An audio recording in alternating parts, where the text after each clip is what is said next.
Trishar. Hi, Ben.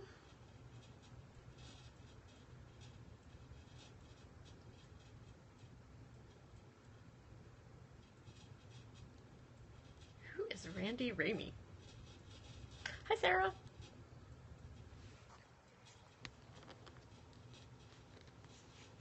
Hi, Abby. I don't know who Snow Klein is.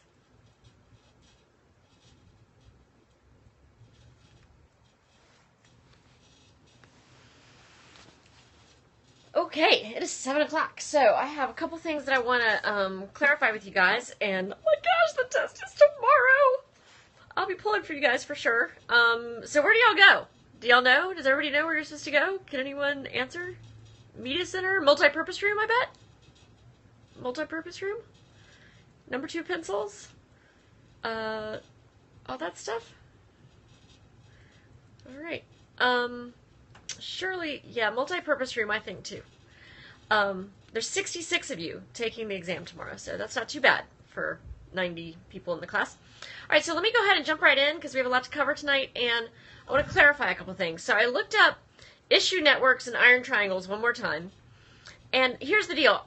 Issue networks are people and groups who just come together related to an issue, and they form around that issue, and then later on they might disband, okay? I think that, like, my involvement in public education is a good example of that, where in 2013, suddenly a bunch of people took an interest in public education, and now all these groups have kind of formed an alliance with each other to work on the issue, and then as soon as they get some relief or remedy for what they see as the problem, then they would disband. Those are the symbiotic relationships that exist between interest groups, legislators, and the bureaucracy, and they're more stable and long-lasting and self-serving.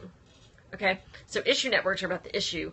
Iron triangles are about the issue plus self-interest in terms of pursuing particular policies. All right, also, I need to correct something about the Senate and advice and consent.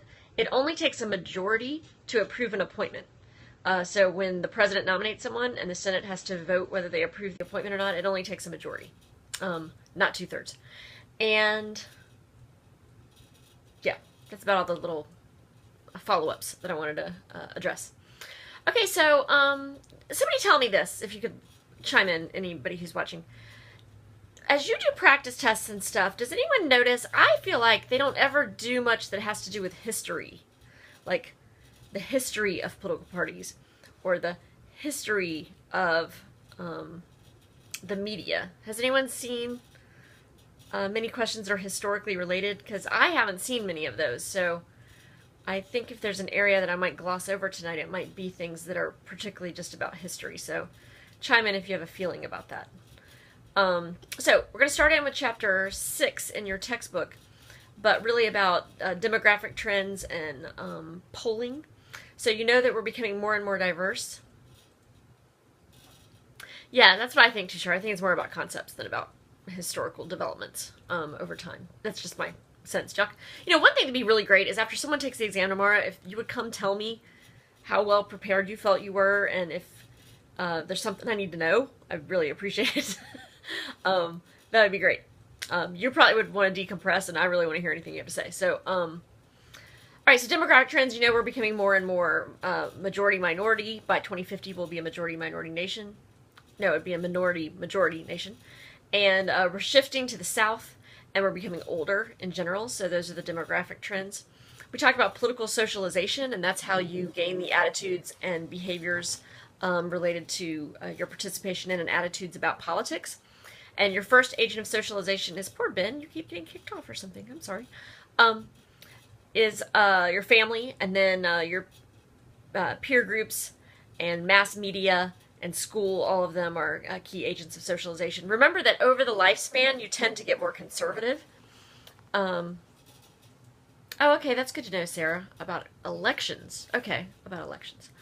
And so then we launched into polling. Remember that polling has gotten really important here lately, of course. It's actually the polls that are driving who gets to participate in debates for the first time. That's been fairly recent, so I'm not sure that that would be reflected on the test. Remember push polling? The purpose of push polling is you call someone or you send them a survey where they think you actually want their opinion when really you're just trying to plant ideas in their head because the questions are so slanted in their wording. In fact, I just got one of these in my mailbox. It was from the Democratic Party, and they're like, hey, let us survey you about your stance on issues in preparation for the November 2016 campaign. And then I realized it was just a push poll. Like, it was just kind of like a brainwashing exercise, so I quit taking it halfway through. But I held on to it for next semester when I could show what that actually looks like. Remember also that polling has gotten really important in terms of testing out keywords, how to phrase things, how people respond differently. We've seen that with HB2. If you ask people, if conservatives phrase what HB2 is, then they tend to get majority support for HB2. And when liberal forces poll about HB2 and they phrase it a certain way, they tend to get 65% of people opposed to HB2. So the phraseology and wording of polls is really important. We've already talked about trustee model and instructed delegates. Just remember that in general, the American public is very low information voters. And it's kind of amazing our democracy is even working at all. Also, just low participation of voters. Under 60% usually are voting in major elections, and even fewer are voting in primaries and midterm elections. Our highest turnout is always during presidential elections, and even then we're lucky to get 60% participation. So we've had a decline of trust in government since 1964. That was the Vietnam War and then Watergate. And from then we got this growing cynicism about government, and that led to greater voter apathy after that time period. All right, then they talk about ideology, conservative, moderate, liberal. The majority of Americans identify themselves as moderate, and that relates to the Downs model and how you kind of need to appeal to the moderate middle to win in our two-party system. Let's just go over real fast what the coalitions are, the party coalitions. In the presidential elections of 2008 and 2012, the Republican coalition included people who were veterans groups and military supporters, religious conservatives, libertarians, those are people who don't want much government involvement in life at all, opponents of gay marriage, opponents of affirmative action, which is preferential treatment given to historically discriminated minorities, supporters of developing natural resources on public lands, and rural people tended to support the ideology of the Republican Party, which are sometimes called conservatives. Okay, the party coalition for the Democrats included disaffected moderate Republicans, pro-choice people who support abortion, African Americans and Hispanic Americans tend to vote Democrat more often. Members and supporters of labor unions tend to be ascribed to liberal ideology. Gay rights supporters, poorer people, city dwellers, urban interests, feminists, and environmentalists. Okay? So those are their base groups. Okay, let's talk about their ideologies. Okay? Democrats tend to be less disposed to spend on defense, national defense. They're less disposed to like the use of vouchers or other public funds to let students attend private schools. They, Democrats or liberal ideology, they're more disposed to spend money to advance social welfare programs. And they're more disposed to use government money for public education. And they tend to want to use government money on government-run health insurance programs. And they want to give tax relief to targeted groups such as lower and middle-class voters, as opposed to across-the-board cuts. And they're against private ownership of assault weapons and broader regulations, and they're for broader regulations on the ownership of firearms. Okay? Republicans, their ideology tends to focus on spending more on national defense. They like to use public money to send kids to private schools, and they support the giving of government aid to parochial or religious schools. They like to give across-the-board tax relief, especially those that benefit wealthy and corporations, because they believe in trickle-down economics, where they let people keep their wealth and then they'll spend it supposedly to create jobs. And they're less disposed to spend money on social welfare programs. They're less disposed to spend money on government-run health insurance, and they're less disposed to regulate firearms. Okay? So that's the ideologies of the two parties and the coalitions that make up their party coalitions. Okay? Remember that the older you are, the more likely you are to vote. okay, white people vote at a higher rate than black people until you break it down into class, okay? The catch is that black people are disproportionately poor, and poor people vote less than rich people, okay? But if you break it down by class, black poor people are more likely to vote than white poor people. Black middle-class people are more likely to vote than white middle-class people, and black rich people are more likely to vote than white rich people. But since there's more black poor people, then if you do it as a whole, they're less likely to vote than white people. Women are more likely to vote than men, and religious people are more likely to vote. Now, they break down differently. Remember that Catholics and Jews are more likely to vote liberal, and evangelical Protestants are more likely to vote conservative, and atheists are more likely to vote liberal. Okay? Now, Catholics are a little bit more likely to vote on social issues conservative, but in general, they tend to support liberal candidates. Okay, and wealthier people are more likely to vote than poorer people. Okay, so there's a lot of that on the test, I feel like, predicting who's more likely to vote than who. So if you'll just kind of keep those categories in mind, I think it'll help guide your thinking. Remember that there's different reasons why people vote, different motivations, that only 12 to 18% are ideologues who actually know about policy and care about policy, and vote according to what laws will be passed by the candidate. We've got group benefits voters. They tend to vote based on how that person will aid or assist their specific group that they identify with. It might be veterans, it might be women, it might be whatever that identifying category is. There's Nature of the Times voters who just kind of vote their wallets in terms of how am I doing under this administration as opposed to the other party. There's people who vote totally no issue content. They just vote on random factors of that aren't related to actually issues at all.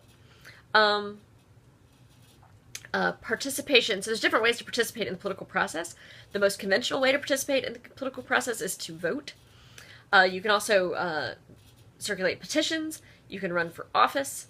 But then there's also non-conventional ways to participate in politics, and that includes protest, civil disobedience, which means breaking a law on purpose with the willingness to accept the consequence, and violence. Okay, so that's it for political ideology and demography. Okay, so let's move on to media. I'm gonna zing on through here because I feel like you guys are pretty media savvy, and I feel like you're pretty good on this front. I'm not gonna go through the development of technology over time. I'm not gonna go over historical turning points, just because I haven't seen any questions related to that. I'm not gonna go over yellow journalism, that kind of stuff. Yeah, that's all just kind of history stuff. And okay, so one key thing I think now is what we call narrowcasting, and that is once cable news started and we had so many channels, then what we started doing is seeing multiple channels that focus on a very narrow focus. So we have like financial news, and we have it used to be that we only had 3 networks and they all tried to shoot to the middle. And now we have a liberal channel, and we have, and that's MSNBC, and we have a conservative channel, that's Fox, and we have whatever that one is that's a little bit more entertainment focused, HSN, I guess. So keep those in mind. Of course, the internet is transforming campaigns, but I don't think that that's really something that you can't figure out on the test. Keep in mind that there's bias in what gets reported, that we favor the odd over the routine, and therefore, and also that candidates and politicians are always trying to stage things that have visuals in them because that's more likely to get covered. We're much more focused on entertainment over information. If anything, the Trump campaign has figured this out. They're just kind of constantly churning up developments that aren't necessarily focused on issues or content. Remember that there's a claim that there's a liberal bias in the media, but it isn't really borne out that substantially by research, but there is a slight liberal bias to the media in general. And we tend to cover more, well, MSNBC is definitely like a bias, no problem there, but I'm talking about CBS, NBC, like more mainstream lamestream, as some people say, news. There's definitely more focus on like urban coverage. So like we're really attuned to urban poverty, whereas rural poverty is just kind of ignored in America, even though more poor people live in rural areas. And we're very focused on individuals over groups. And that's part of why elections and like the presidential election or campaigns rivet us, because it's about individual people as opposed to groups. Then there's beats, that's where reporters are assigned to a particular location or area.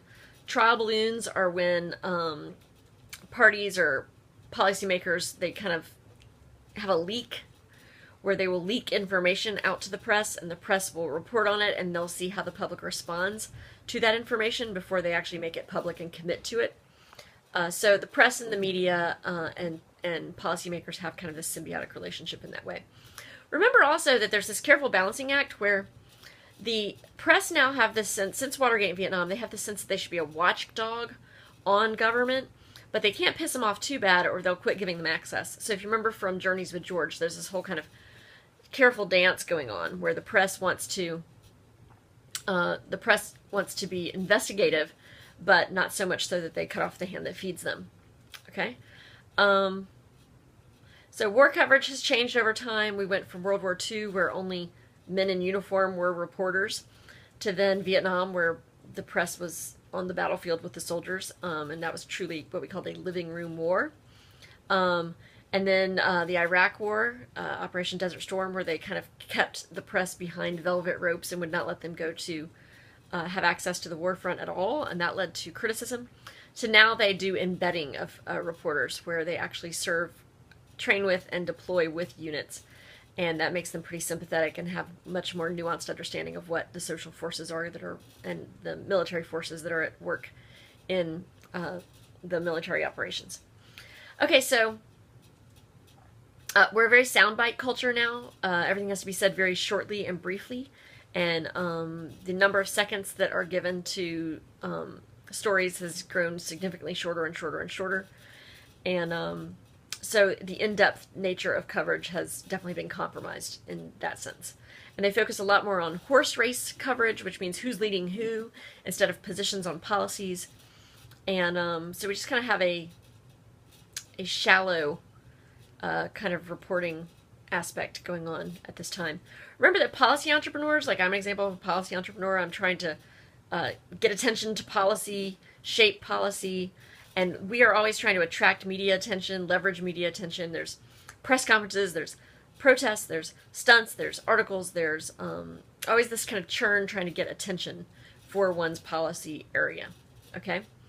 And then investigative journalism has been very important in the past. It's getting less and less funding, as our foreign news bureaus are getting less funding currently. And that's a bit of a problem because that is the watchdog function on the government and big business.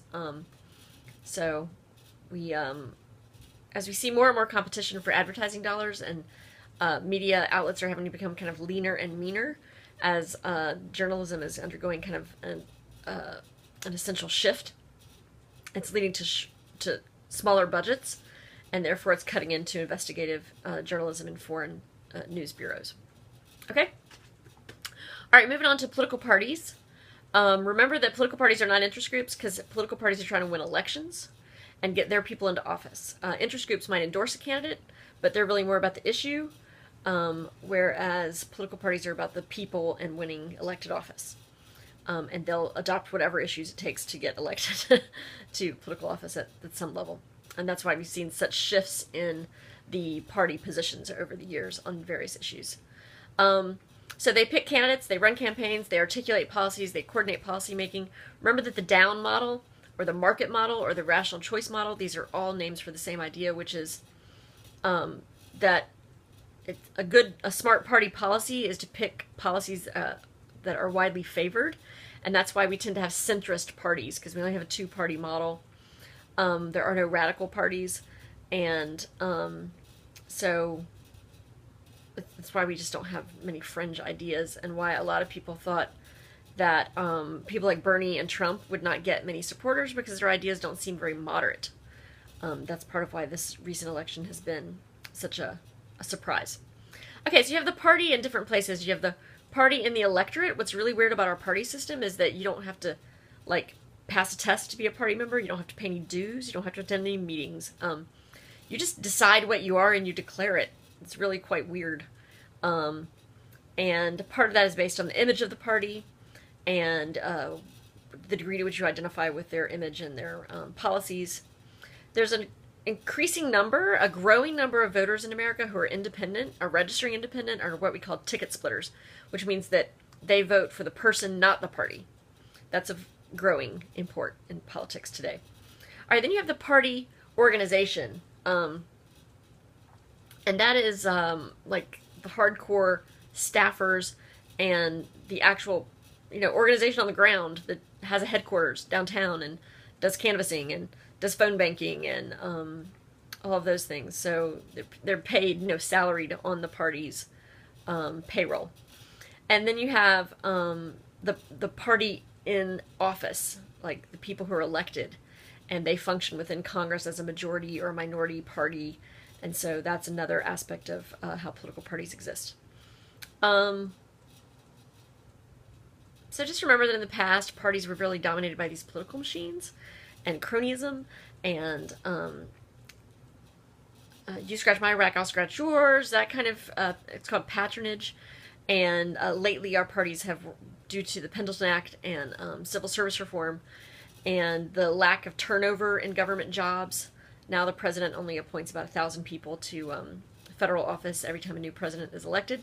So there's a lot less of that going on in politics. And now we have parties that are driven by databases and identifying voters and targeting them with messages and canvassing and phone calls and those kinds of things. It's become a much more scientific, less corrupt, I guess, kind of party machinery that exists. Also, it's important to know that our parties are very state dependent because there's a whole lot of, due to federalism, there's a whole lot of different laws and policies related to parties in the different states. And so you have to know your state and how they run elections and how those laws are going to shape the way the party strategizes. And so the parties exist as a national party, but function really at its state level because of those differences in state laws and processes. Okay? So, for example, in one state, in North Carolina, we might have a proportional delegate system and primaries. Okay, so we have a primary, and whoever gets whatever proportion of the vote in North Carolina, we decide that you get a proportional number of delegates to go to the convention. Whereas in another state, they might have a winner-take-all system, and that would totally change the way that you run in that state. So the parties have to be very familiar with and true to the state realities on the ground. Okay, closed primaries mean that's what we just had in New York, and it threw Bernie off because you had to register for the party by last October, and the primary wasn't until, was it May? Late April? And if you hadn't registered as a Republican or as a Democrat, you couldn't vote in the primary. So there were a bunch of people who had been independents, and they might have wanted to vote, especially young people that I heard in the reports. They wanted to vote for Bernie, and they realized that they couldn't because they hadn't registered by October. That's a closed primary. Okay? Parties like closed primaries because it means only hardcore people get to affect the selection of their candidates.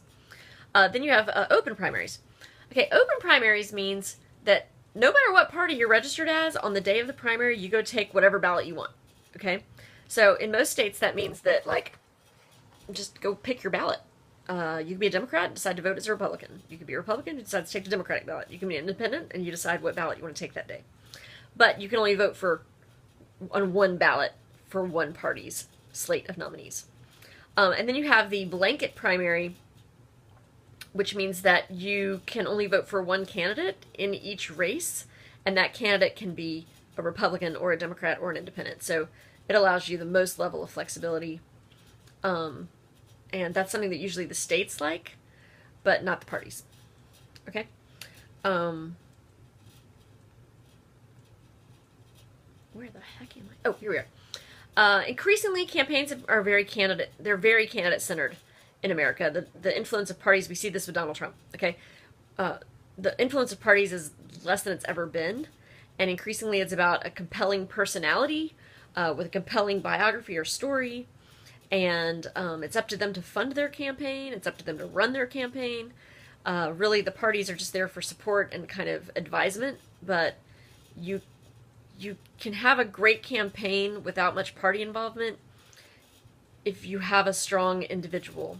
But you can't have someone who's you can't have a candidate that's just kind of there and the party will do the heavy lifting. Okay, these just don't tend to win elections.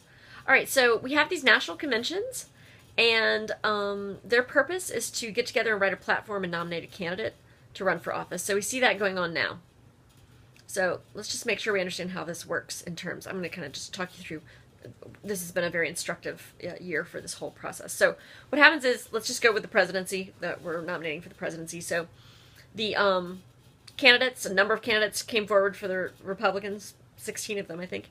And then Hillary and Bernie and, gosh, were there other Democrats running at some point? I think not. But, so they go on a state-by-state process of running in each state in a caucus or primary. And their job in that state is to win delegates to attend the convention. Okay? And they're trying to get to the magic number of delegates at the convention to get the nomination. So in the case of the Republican Party, it's 1237. In the case of the Democrats, I think it's 2000 something. They have a bigger convention than the Republicans. And if they can get to that magic number of delegates, then they will become the nominee for the party. And the states decide how they are going to apportion their delegates. And so that's part of why the system is so complicated. So once they get to the convention, then they will write their platform. In the days leading up to the convention, they'll nominate their candidate. And then all of this is supported by a national committee of the party. If there is a president sitting from that party, he's the head of the party. But they also can have a national chairperson who helps run the party. The platform just states what ideas the party represents. We're not going to go over the history of parties. I just don't think they're going to go all the way back to like Jacksonian Democrats and the Whigs. I mean, if anything, I think they'll talk about the recent realignment of the parties related to race. Okay, so starting in, and yeah, so we've already gone over the party coalitions. So starting in the Civil Rights Movement, Truman was the first Democrat who came out for civil rights. Typically, the Democrats had been the party of white racists in the South. And so Truman came out for desegregation, and that began the migration, and actually it began with Franklin Delano Roosevelt, the migration of black people from the party of Lincoln, the Republican Party, to the Democratic Party. Then white racists started leaving the Democratic Party, and at first they formed their own party called the Dixiecrats. As in 1948, for example, they ran a Dixiecrat presidential nominee, Strom Thurmond. But finally, by 1968, Nixon realized that he could lure those people to the Republican Party. And that's called the Southern Realignment, or Nixon's Southern Strategy. And he brought white Southerners out of the Democratic Party to the Republican Party. Some of these tended to be lower educated, more religiously devout group of people.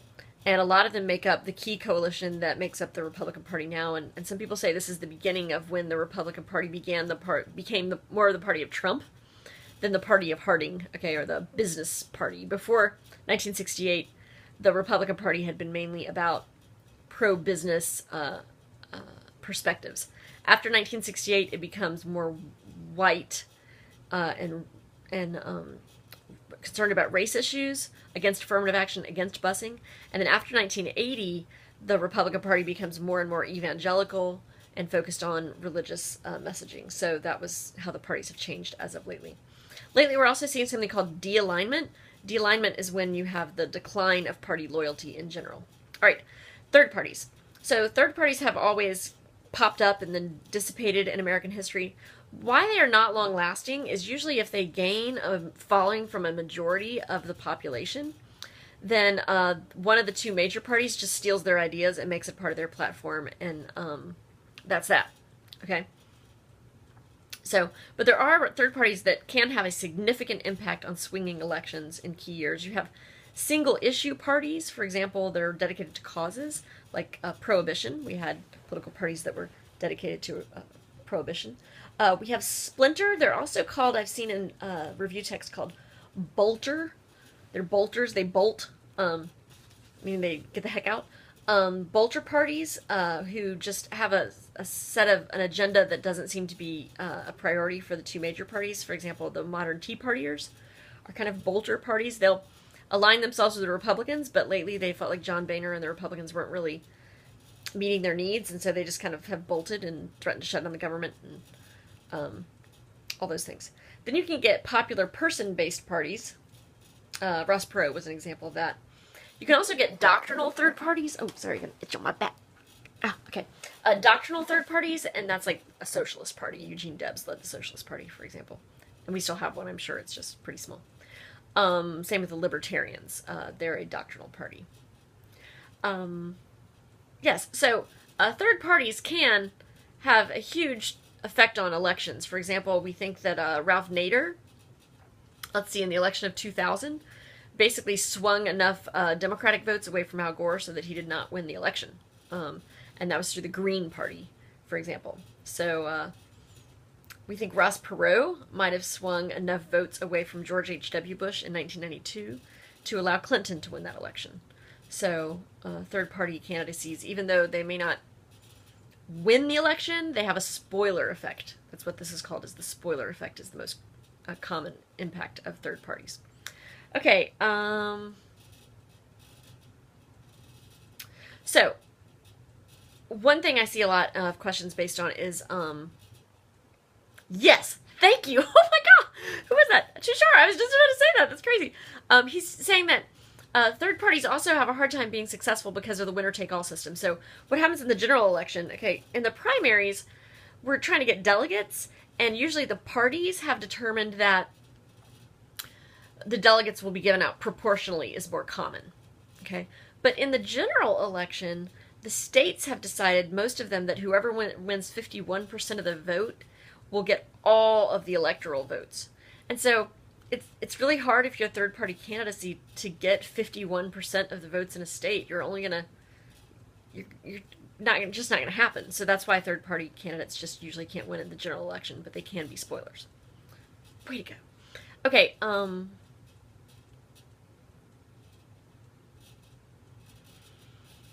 The responsible party model, I've never seen this in any of the review questions, but the idea is that it'd be really great if our parties were very cohesive, but our parties are not very cohesive because the individual elected representatives, I mean, they want to be loyal to their party, but more importantly, they have to be loyal to their constituency back home. And so, yeah, our political parties are just relatively weak and decentralized compared to other parties in other democratic models. Okay, because our parties are not very strong, and because we don't have great fidelity to the party line, and instead we vote for our constituents as opposed to our party, we have a really hard time limiting the scope of government, for example. Like, we know we should all band together and cut spending, but if we cut spending, then we're going to make our constituents mad, and then they're not going to reelect us. And so the party might be trying to get people to do things that might be unpopular, and but might be in the best interest of the country. But again and again, elected officials are going to take the easier road of making sure that they ensure their election rather than do the hard things that would be required to make the party look good. Okay? So that's it for political parties. These are all linkage institutions, if you recall. So we're going to move on to nominations and campaigns. This shouldn't take too long because I feel like I've already done a lot of that. So, yeah, we all know that like in our democracy compared to other democracies, our elections are much longer. Yes, what do you need, my dear? Is it time for our badge, or can we play? You just really want to be seen, don't you? Sure. Sure. Okay. No, go take a bath. Yeah, it's 7:30. Go get clean. Go get clean. Okay. Close the door. Okay. Goodbye. Okay. Yeah. So our elections are just way much longer, way more expensive. And it really, like, keeps a lot of people from running because of the rigors of campaigning. If you just think of how many debates they've already had, the candidates are still in the race, it's just crazy. All right, also the nomination process, it requires a whole lot of fundraising, a whole lot of trying to get media attention, which means a whole lot of campaign tactics and strategies. Momentum is key, the big mo, trying to get mo. Know that some states have caucuses, so remember how caucuses work, where only and fewer people participate in caucuses than primaries. Much fewer, okay? Because caucuses require you to show up at a location at a certain time and hang out for a few hours. And then they decide they ask you who you're supporting, and people go to different parts of the room based on who they're supporting. And then if you don't have enough of a turnout for your candidate, then people try to woo you over to their candidate. So caucuses are quite complicated, and only 2 to 3% of a party will participate in a caucus, whereas primaries are polling around 12 to 13% of the party shows up to vote in primaries. So much lower participation than in general elections, because you have to be pretty well informed and care a lot about the candidates, and it's way ahead of the general election. And and also you're only picking the candidate. It seems very not consequential. All right. The Mcgovern-Fraser Commission recommended primaries and open delegate selection. Yeah, so we used to have only caucuses, okay? And then starting with the progressive movement in the 1900s, we started moving towards primaries. And then in the 60s, primaries became really kind of the default, more common way of choosing candidates.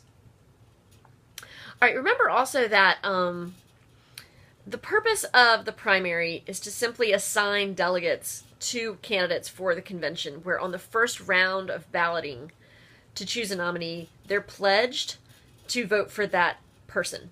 Okay, so whoever got what proportion of the votes in North Carolina, the Democrats said, okay, I don't know exactly how many delegates are from the Democratic Party in North Carolina, but let's say that we had, California has 200. I bet we have 70 delegates from North Carolina for the Democratic Party. I'm just guessing. Probably more than that, actually. No, maybe around there. So, let's say that, we voted really heavily Hillary, didn't we? So, let's say of our 70 that 55 are going to go to the convention, and on the first ballot, they're pledged delegates. They have to vote for Hillary. And the remainder of them are pledged to vote for Bernie on the first round. And then if neither of those candidates, after all the first round voting of the states, they don't have the magic 2,800 and something number, then the pledged delegates on the second ballot can vote for whoever they want within the rules of the convention rules committee. Now, the Democrats were afraid. After 1968, they freed up and made it a lot more likely for not party insiders, but a lot more common people, more diverse group of people to come to the conventions. Before 1968, if you looked at the conventions, they were all old white men for both parties. Okay, so after 68, when we had this huge civil war breakout at the Democratic Convention, they decided that they had to do something to make the conventions more diverse, especially Democrats. Well, they were afraid that these kind of clueless people would show up at the conventions and pick somebody not qualified. So the Democrats built in all these superdelegates. 15% of the delegates in the Democratic Convention are superdelegates, and they make sure they're elected officials and party insiders who kind of would mitigate the party at the convention from picking someone totally stupid. But the Republicans have fewer superdelegates. They put a little bit more faith in their convention delegates, that if they go to a second round, that they will elect someone decent. Okay. Front-loading. Front-loading is how all the states are competing to try and be in the first set of primaries or caucuses, like Iowa, New Hampshire, and then soon following after that, South Carolina, because then you get more attention and more money is spent in your state at campaign events and those kinds of things. So increasingly, that's why campaigns are getting longer and longer, actually, is because more and more states are trying to front-load. So that leads to a lot of criticisms of our system, that we... The states that go first have a disproportionate amount of influence, even though they're not particularly diverse or urban. Say Iowa, New Hampshire, these are not typical states that represent the larger American population. Very low participation in caucuses and primaries. So conventions have become, now they used to be very consequential. We really had no idea who the nominee might be sometimes before the convention, but now they're just kind of parties, a pageant to try and get eyeballs on the TV to help showcase the party. And on the first day, they have a keynote address that's usually given by someone who's thought to be a future presidential contender. Day 2, they develop their platform. Day 3, they nominate the president. and they usually get a speech from the running mate, the vice president, and then on day 4 they get a speech from the actual candidate. I cannot wait to see that speech at the Trump convention. It's going to be amazing. Let's see, it's in Cleveland, right? Yeah. I can't wait to see that. It's going to be interesting. All right. We all know the importance of media attention with campaigns. Advertising. Yes. Before primaries, we typically had caucuses, and but even before caucuses, but those caucuses were kind of like party insiders. It was more like political machines, like kind of corrupt backroom deals where people smoking cigars and drinking some brandy, and then the people with the money just decided who the candidate was going to be. So primaries made it more democratic and more common people to participate who didn't have money or inside influence.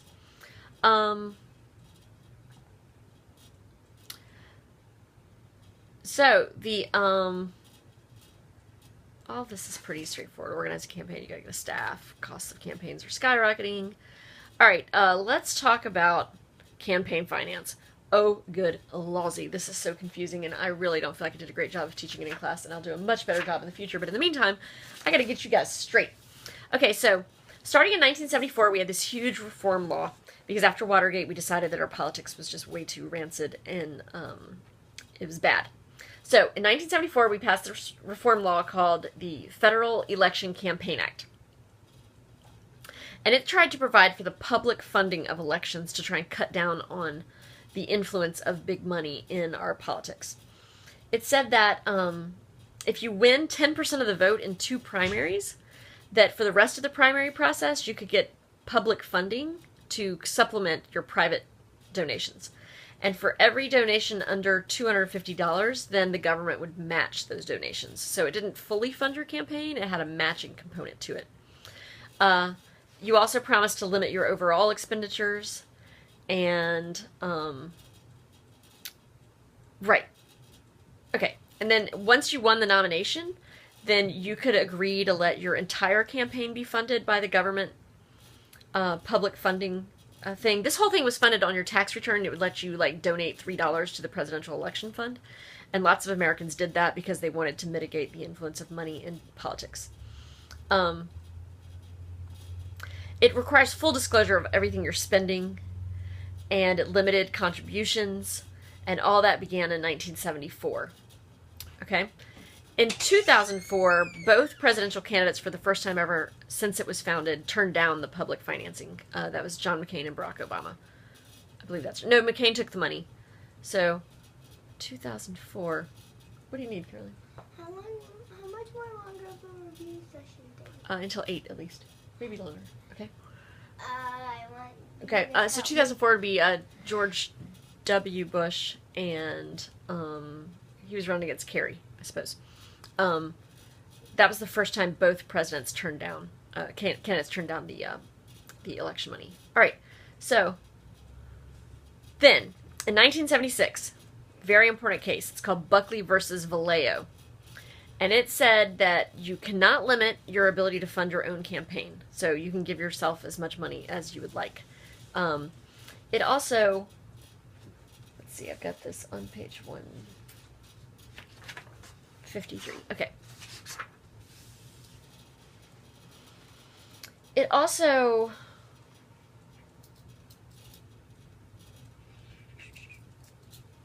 yeah, here we go. This did a really nice job of explaining it. Yes. Okay. It also, Buckley versus Valeo also tried to cut down on how former legislatures try and lobby illegally. It said that if you're a former legislator who served in Congress, you have to wait 1 year before lobbying Congress. And but you can lobby the executive branch right away. And if you're an executive official, you have to wait 5 years after you leave the executive branch before you can lobby the legislature.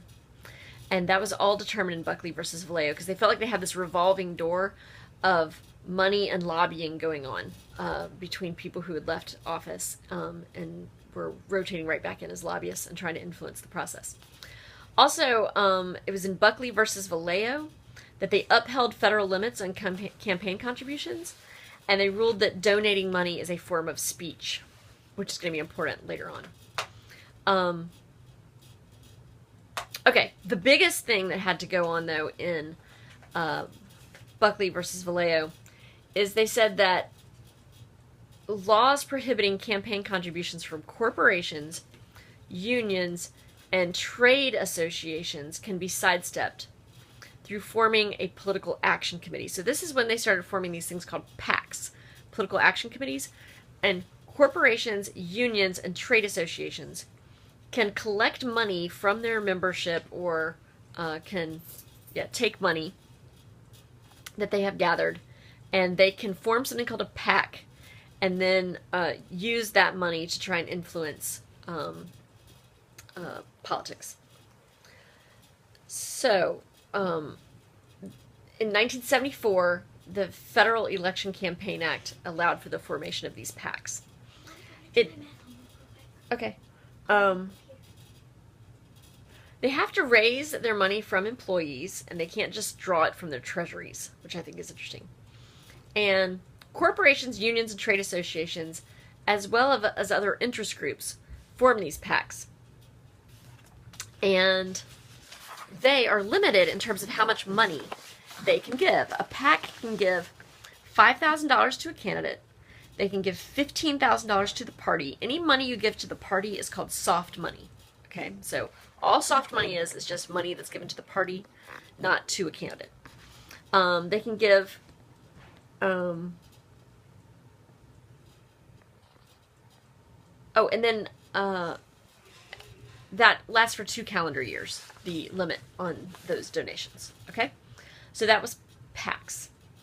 Then in 2002, the Bipartisan Reform Act of 2002, which is also called McCain-Feingold, it allowed for the creation of super PACs. Okay, super PACs are the result of the 2010 Citizens United. Wait a second. Did I just say McCain-Feingold? Oh no, McCain-Feingold was passed in 2002, and it further limited and regulated campaign finance and PAC donations, but it was challenged in 2010 in the Citizens United ruling, and it said that basically that since donations are a form of political speech, that corporations and all of those cannot be limited. There can be unlimited money given by corporations, but they have to form something called super PACs. These super PACs can raise as much money as they want, okay? There's no limits on how much money they can raise, but they can't coordinate directly with the candidate. These are considered corporate independent expenditures, and PACs that donate to specific candidates must operate under limits on their contributions and their donations. But PACs that don't directly coordinate with specific candidates are not limited in their fundraising. So, take the Clinton campaign. Hillary Clinton can have a PAC, okay? And it's a regular PAC. It's one that works directly with her, but they can only... any PAC that works directly with Hillary Clinton can only give her $5,000, and they can only give $15,000 to the party. So that's not that exciting. But what is exciting is that now, thanks to the Citizens United ruling, you can form a super PAC. And while they cannot talk directly to Hillary Clinton or strategize, they can raise as much money as they want and spend it in whatever way they want. And so that's why super PACs have become so important since the 2010 Citizens United ruling. Okay? Yes. Now, let's talk about individuals, not related to PACs. Individuals can give $2,600 to a candidate. So Miss Scioli can give $2,600 to any candidate she wants. Oh, good. Okay, let me get to 527 in just a second. That's a good question. Way to go, Parker. So I can give $2,600 to any candidate, and then I can give $32,400 in soft money to a party. Okay? And then that's it for individual giving. So then I might roll over and give an unlimited amount of money to a super PAC or to a 527 group. Okay, so let's talk about 527 groups. They are supposedly committed to an issue. Okay, 527 groups, they're not regulated by the Federal Election Commission at all. They're not subject to the contribution limits that regular PACs. Only regular PACs have contribution limits. Super PACs do not. And they're political organizations. They're not registered as PACs. And the idea is that they're supposed to be issue advocates. They're not supposed to be candidate advocates. Okay, so super PACs can be candidate advocates. 527 groups are supposed to be issue advocates, but there's a huge controversy about the degree to which that exists or is true. Okay?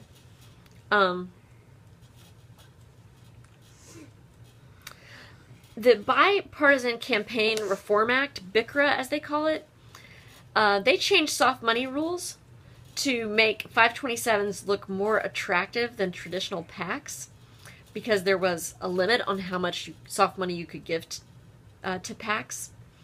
And it allows you to get around those limitations and also to get around hard money limits of BICRA. But really, it says here the Citizens United decision makes super PACs another viable alternative for avoiding such limits. So it sounds like after the Citizens United, before Citizens United, the 527s were like this new vehicle for trying to pump unlimited money into politics. But after Citizens United, now we have this super PAC option, and it provides another vehicle for providing unlimited money into campaigns. So a 527 sounds like they've gotten a little overshadowed now by super PACs. And this is true if I think about it. If I think about the Kerry election, John Kerry was attacked by a 527 group called Swift Boat Veterans for Truth. And that's part of what kind of overthrew his... They yielded a lot of influence in that election.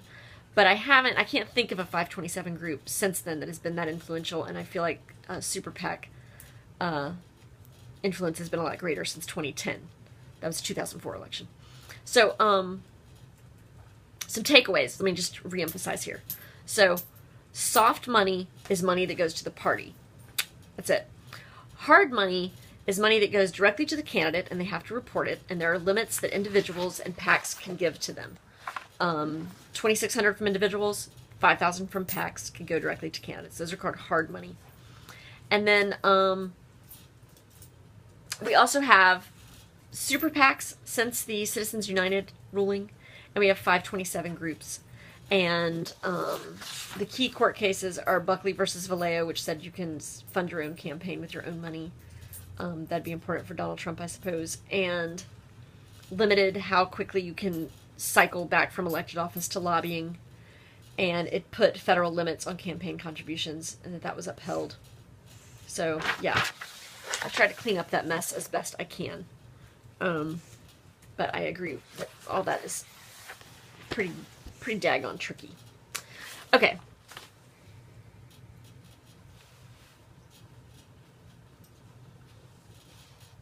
The hydraulic theory of money in politics is that no matter how hard you try to plug one way that money is affecting politics, it'll find another way to affect politics. So the 1974 law passed, and then we had the formation of PACs, and then we had, it's just constantly kind of a shell game trying to figure out how to outsmart.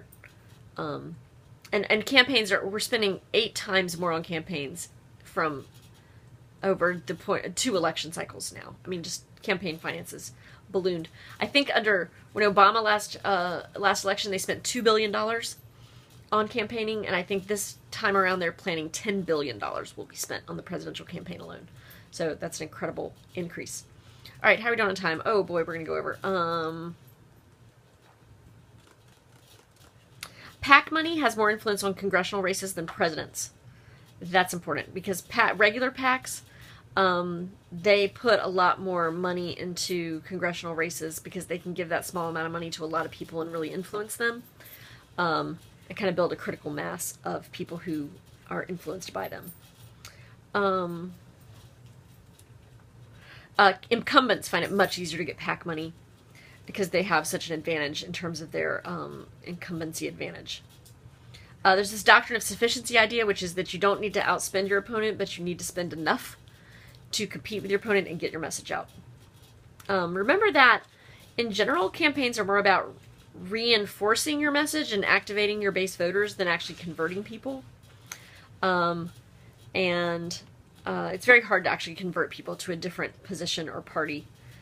We tend to have pretty strong party identification if we have a party identification, and we tend to be very selective in our perception and really only accept messages that are in alignment with how we already see the world. So keep that in mind.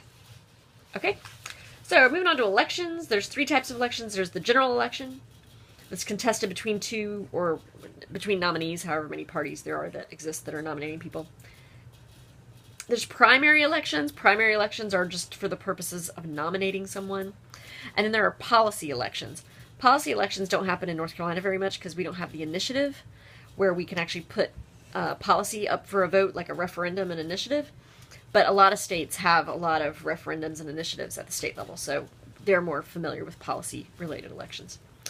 I'm not going to go over the history of campaigning. I just don't think it'll be there. I do think it's important we talk about the 2000 election. It was in the 2000 election that we had Florida used this ballot that was hard to render a decision because it was a punch-through ballot and trying to figure out, first of all, it was a very close election, and it was hard to figure out the voters' intention because some of them didn't poke their ballot all the way through, or they poked multiple names in the same row. And so the local officials ruled in favor of Bush. They were Republicans who ran the local and state election boards. Gore sued and asked for a recount, and that recount proceeded, but eventually was stopped by the Supreme Court, and they said that the local officials' original count was the default answer. And so Bush was declared the winner, even though he didn't win the popular vote, and he did win the electoral vote. So, the development of the right to vote. So at first only white males with property could vote that were over age 21. Today, thanks to the 26th Amendment, all people over 18 can vote. And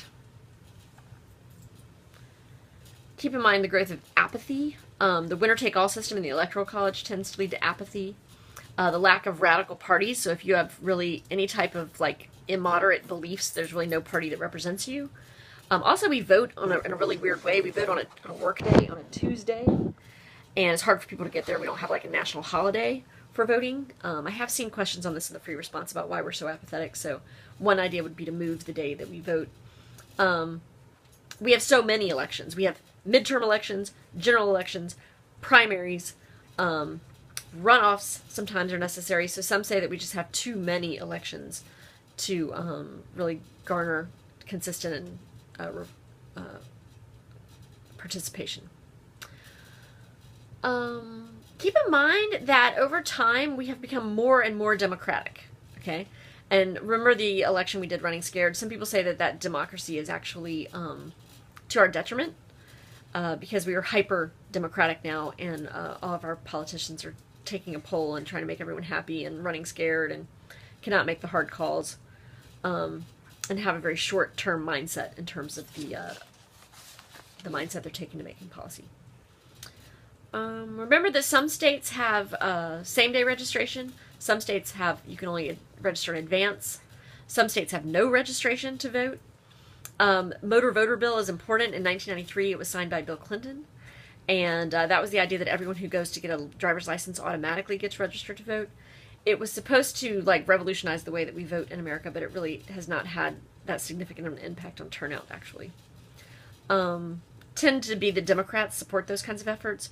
Republicans tend to realize that that would increase the number of minorities, poorer people, and young people who would be registered to vote, and so they tend to oppose the motor voter bill.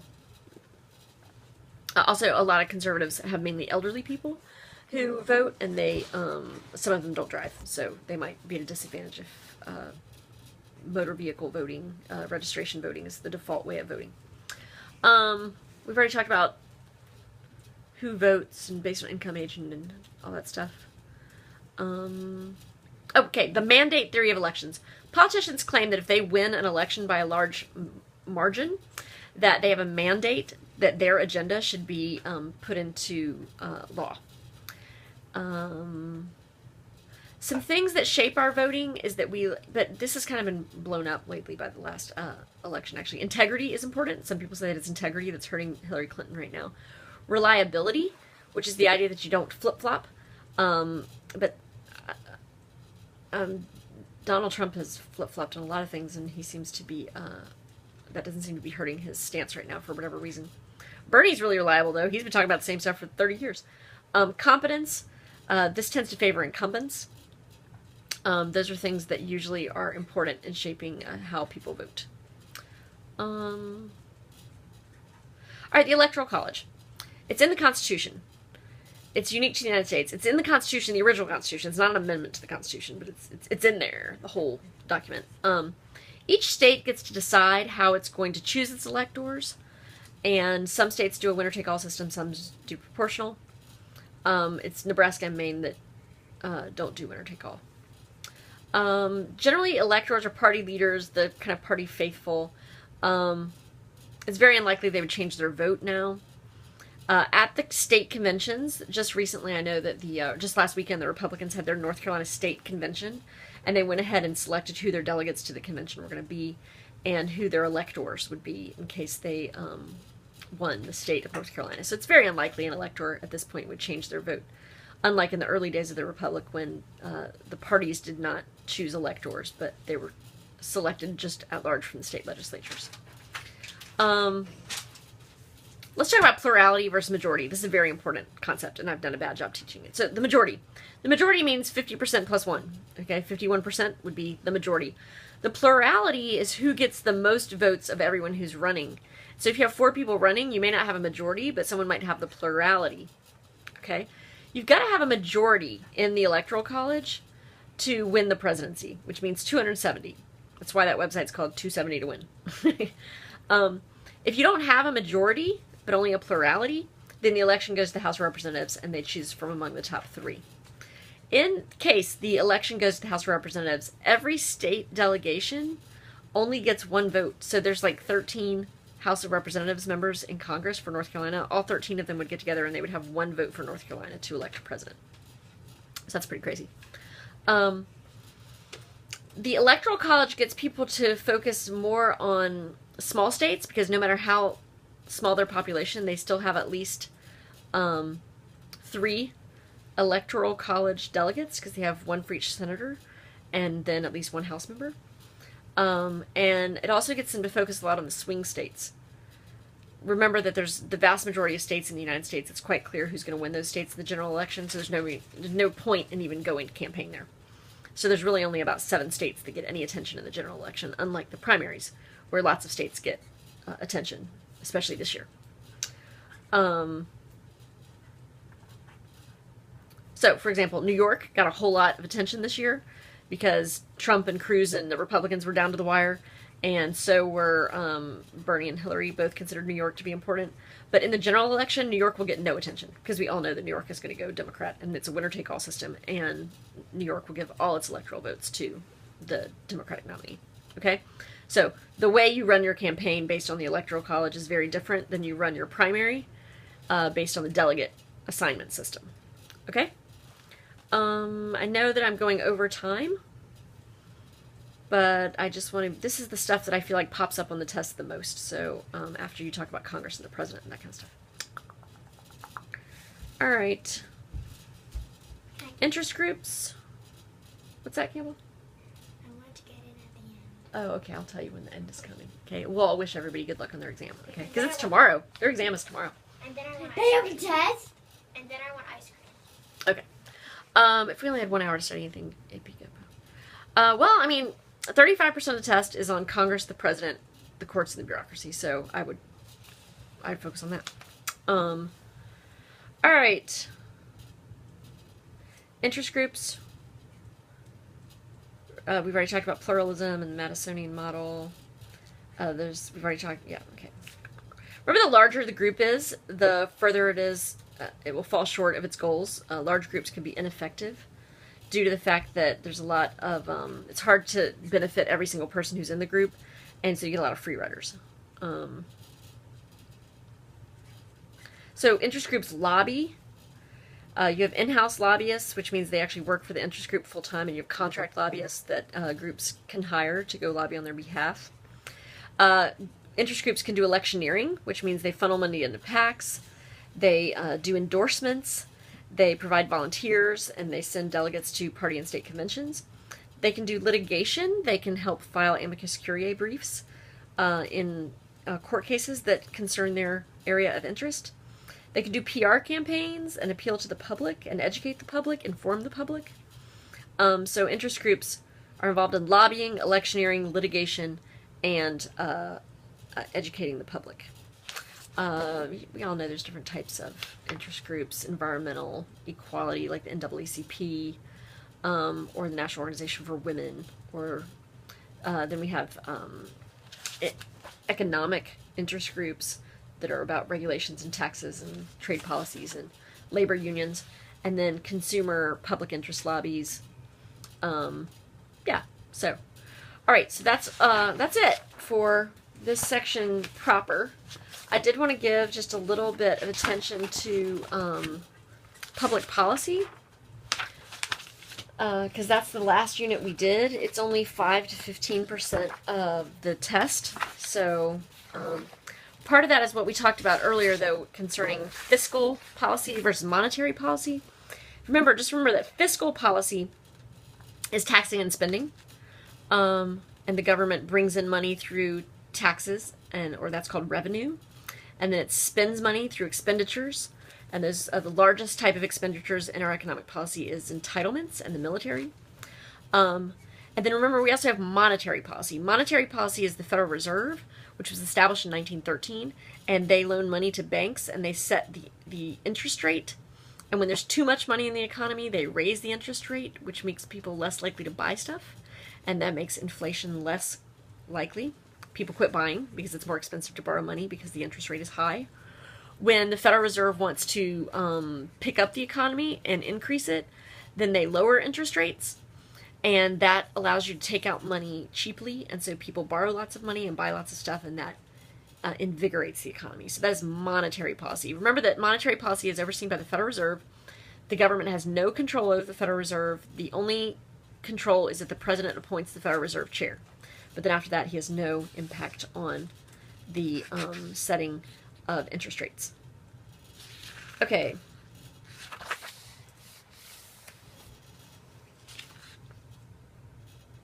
Let me look here.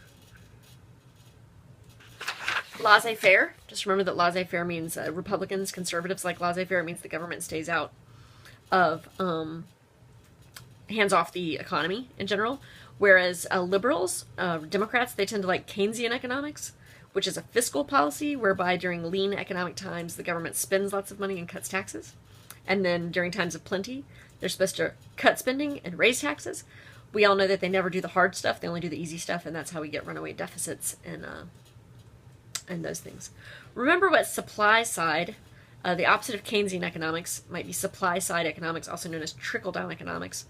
That became popular during the Reagan administration, as well as earlier in the 1920s, and that's where you cut taxes on the wealthy, and they're supposed to spend their wealth and create jobs and opportunities.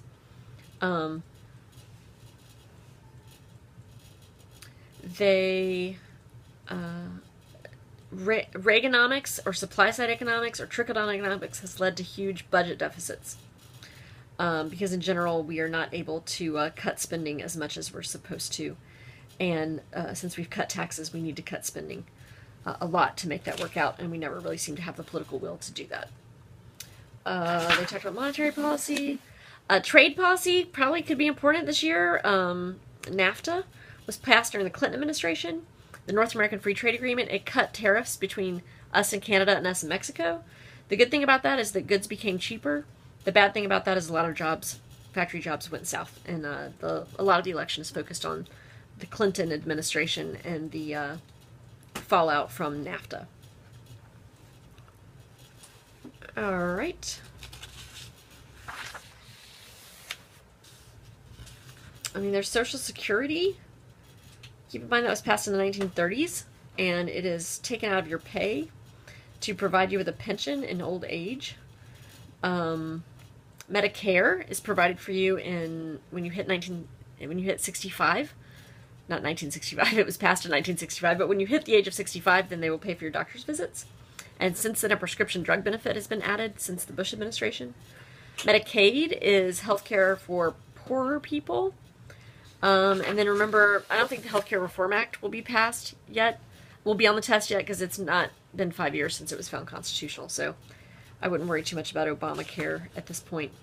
Remember that we have social welfare programs that you qualify for them based on whether you meet the poverty thresholds, which are just basic, how many people are in your household, how much money are you bringing in, and based on if you make less than that amount, then you qualify for temporary assistance for needy families, which was reformed during the Clinton administration and now has work requirements. 22% of poor families in America lost their benefits when we had welfare reform in 1996, moving to a work requirement for benefits. Also, you can only receive it for 5 years now through welfare reform, and illegal immigrants cannot receive assistance under the temporary assistance for needy families. So there's that. All right, that was just a quick little, well, wait a second. Hold on a second. I am wrong. The Healthcare Reform Act was passed in 2010, and it's 2016. So that means that it could be on the test. Obamacare, it requires you to buy health insurance. If not, you have to pay a penalty on your taxes. And it was upheld under the Commerce Clause by the Supreme Court. It's led to an increasing number of people receiving a privately purchased healthcare insurance. So it's not a government socialized medicine program. You have to buy private insurance. And if you can't afford it, then government subsidies will be provided to you. So, yeah, that's that. All right. I think that that's it. We are 11 minutes over anyway, and y'all need to get a good night's sleep. And be sure that you eat well. Give me hearts! Give me hearts! Oh, Campbell wants some hearts. Give me hearts! Or else. We're really pouring them in. Congratulations. Yeah! Okay, get away. We actually have serious questions. All right, any tips for the writing portion? Yes. I mean, if you came at lunch, I tried to make sure that you know what explain means. If you're explaining something, you have to put because in your answer. So it is this way because. So anytime you see explain, put the word because in there. And be sure to explain why. If it's identify, you can literally just name and list things. And describe means just to, describe what it's like. Okay? But we mess up the most on the explain part. Remember also that you have 100 minutes to do the 4 questions. They won't tell you to move on. So, you've got to have a timing device or something with you, and don't spend too much time on one question. Remember that if you can give multiple examples to prove a point, that if one's not right but the other one is, they'll give you the credit. So, don't spend too much time. At the same time, don't rush through, and if you think of multiple examples, then by all means add that. Don't tell the background of court cases. That's not important.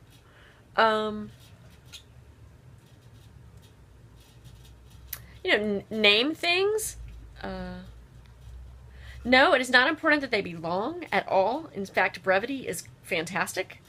Just be very specific as possible.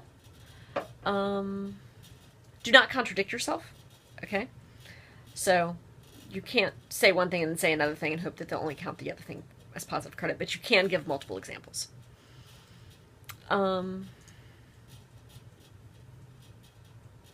So really look at the verb they're giving you. Is it identify?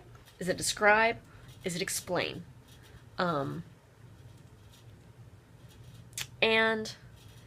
don't freak out. I mean, take the low-hanging fruit, okay? And remember that each question is worth 15 of 60 points. And just the most important thing is just to stay in the game. Okay, don't freak yourself out. Just plug along. You got to be very plodding and deliberative, and talk to yourself. Get right what you can. Also, remember to eliminate. Don't try and find the right answer. try and find the wrong answers and eliminate those. I have found that to be a really helpful strategy. Rather than looking for what you think the answer is, just go ahead and look at the answers that you see and realize, oh, well, that's ridiculous. Look at tables very closely. And, oh, keep in mind, anytime you see a table or something like that on the written portion, honestly, half the time they're just asking you to interpret the table, like tell what the table actually says, okay? That would be describe or identify. And then they might ask you to explain why the table says that. But also, you know, just go with your common sense. I mean, for a lot of these free response questions, there's a lot of different ways to go, as long as you're clear and you explain yourself.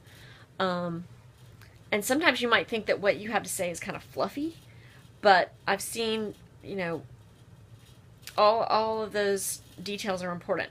So that's the only advice I'll give for written response. So does anybody else have any questions? Can I go on after the questions? Because I'm a darn. I really wish I could. In 3 years, I can apply to be a grader, and I'll be such a better teacher once I've sat through 1 week of grading these exams, but I'm afraid that other than grading your actual exams at the semester break, that I can't grade your papers. My best friend, who's a doctoral candidate at Emory, will be grading the papers. Maybe she'll grade y'all's. It'd be great.